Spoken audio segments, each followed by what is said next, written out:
Police आयुक्ताला बाहेर तुम्ही ठिय्या आंदोलन करत आहे, काय नेमकी तुमची मागणी आहे आणि कशासाठी करत आहे? 2 जून या दिवशी अमरावती तपोवन या ठिकाणी अत्यंत घृणाकृत असा तिथे कांड केलेला आहे. त्याला कांड म्हटल्या जाते. एका मुलीला अमुष्य दाखवून अमरावती या ठिकाणी त्या मुलीला तिच्यावर अत्याचार करून तिला जाळण्याचा प्रयत्न केला, ताकी ते पुरावा त्यांना मिळाले नाही पाहिजे म्हणून. विश्रोळी या ठिकाणी तिचं साधारण घराणं आहे, एक सामान्य घराण्यातली ती मुलगी आहे. सर्वात मोठा प्रश्न की महिला असुरक्षित आहे, ह्या महाराष्ट्राच्या गृहमंत्रीला सर्वात मोठा प्रश्न आहे. कारण प्रकरण 2 जूनचं झालेलं आहे. का या प्रकरणाला आवाज का उठवला नाही, हा सर्वात मोठा प्रश्न.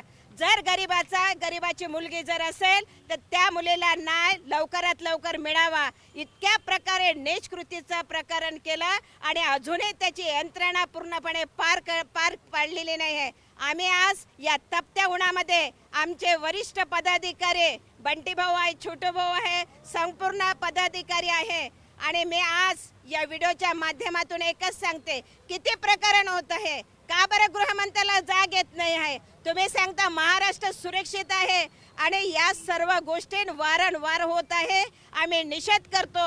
आम्ही सर्व महिला एकच विनंती करतो, ती लेक बाय आमची प्रत्येकाची आहे, तिला न्याय मिळालाच पाहिजे.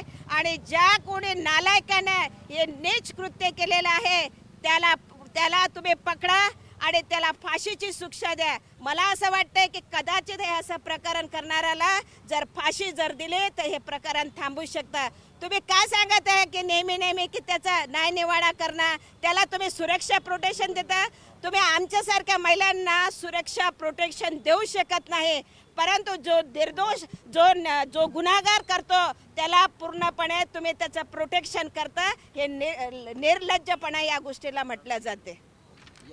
महाराज, या ठिकाणी तुम्ही ठिय्या आंदोलन केलेलं आहे, काय नेमकी मागणी आहे तुमची पोलिसांकडे? कोण यात दोषी आहे? आमची एक रास्त मागणी आहे की या महाराष्ट्रात ज्या महिलांवर अत्याचार होत आहे, अत्याचाराचे प्रकार वाढलेले आहे. मागं 2 जून रोजी अमरावतीत स्वर्गीय काजल इंगळे हिची एक निर्गुण हत्या झालेली आहे आणि त्या निर्गुण हत्येच्या मागं कोण यंत्रणा आहे, कोणी ते असं नीच कृत्य केलं, त्या नराधमांना, त्या आरोपींना अटक केली पाहिजे. आज आम्ही बंटीभाऊ रामटेके यांच्या नेतृत्वामध्ये सर्व महिला भगिनी या महिलांना न्याय मिळाला पाहिजे, या महाराष्ट्रातील लेकीबाईला न्याय मिळाला पाहिजे यासाठी आग्रही आहोत. आम्ही जिथपर्यंत त्या आरोपींना अटक करत नाही तोपर्यंत आम्ही या ठिकाणी निदर्शनं करू, आंदोलनं करू, शांततेच्या मार्गाने आम्ही या ठिकाणी बसलेलो आहोत. पण जर आम्ही येत्या 2 दिवसात त्या हत्येचा छळा लागला नाही तर आम्ही प्रहारच्या स्टाईलनं उग्र आंदोलनसुद्धा करू.